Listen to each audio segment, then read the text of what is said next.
Okay, I recently read this Facebook post while I was multitasking and working on my remarks. The elderly man in his 80s hurried to his doctor's appointment at 8 a.m. He wanted to finish quickly because he had to be somewhere by 9 a.m. The doctor asked what the next appointment was. He proudly said that at 9 a.m. every morning he's at the hospital to eat breakfast with his wife. The doctor asked in what condition his wife was in. The man said that his wife had Alzheimer's disease, and for the past 5 years, she hasn't known who he is. The doctor was surprised and asked the man why he continues to go faithfully if she has no idea who he is. The man replied, "Because I still know who she is." United Methodist Homes is one organization focused on its patients with dementia at Wesley Village. They received a grant to support the Music and Memory Program, which provides training to elder care professionals and family members to create and provide personal playlists that help residents struggling with dementia to help reconnect with the world through memories triggered by music. David Lawlor, President and CEO, is here to tell us some more.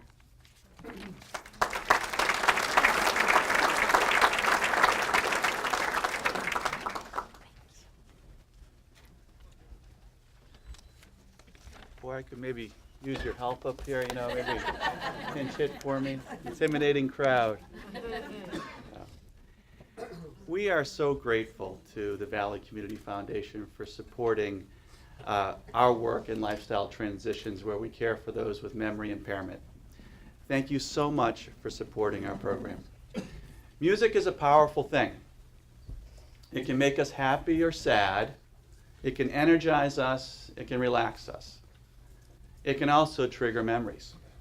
For me, as a Gen Xer, any one of the many one-hit wonders that you hear in the 1980s will trigger childhood memories for me. And I grew up in Massachusetts on the border of New Hampshire. I'm one of 7 children. I have 5 brothers. And so my childhood memories are playing sports with my brothers. 2-on-2 basketball games, pond hockey, Little League. Back then in Little League in Massachusetts, you were allowed to chant on the opposing pitchers. And in Massachusetts, Bill Purcell will appreciate this, we used to chant, "Pitcher's got a rubber arm." I can remember the cold New England mornings when my mother would send us out to the bus stop with hats that my grandmother so lovingly knit.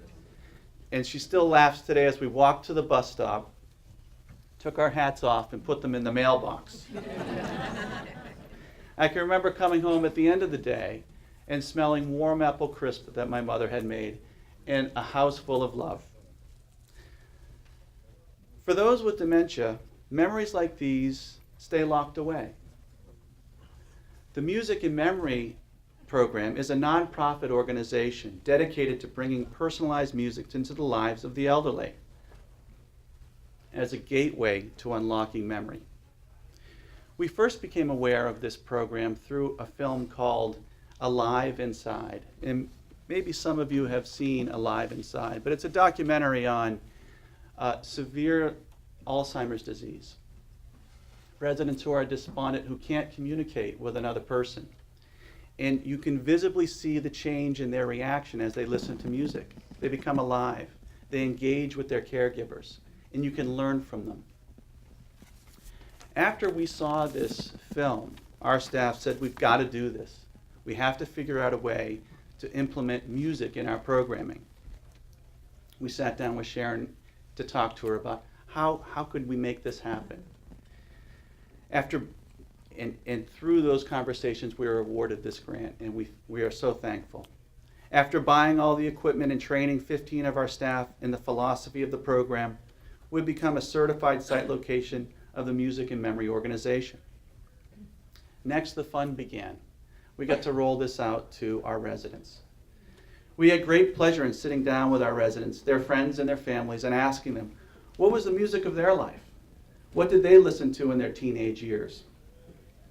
What was their wedding song? Did they like church music, country music, big band, jazz? With this information, we developed individualized playlists for each resident in our Lifestyle Transitions program. And here's the thing. When we allowed residents to listen to music that opened up memories, we got to learn more about them. We got to learn stories about them that deepened our relationship with them. Some of the quick stories that I have was, we had a resident who used to play the piano as a little girl. Well, after going through the program, she decided she's going to start playing the piano again. And so we have a volunteer training her to do that.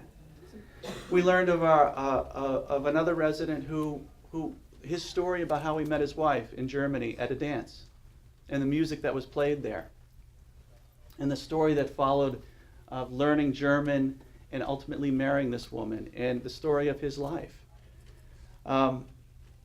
It's just beautiful things. It deepens our connection with them, so then we can follow through with further conversations about those memories. Now personalized playlists are part of our resident profile, our relationship profile that we have for every resident that comes to Wesley Village. We prepare a relationship profile that documents their likes and dislikes. Now we document their music likes so that we can help them unlock their memories. So thank you again to the Valley Community Foundation. Thank you, thank you, thank you.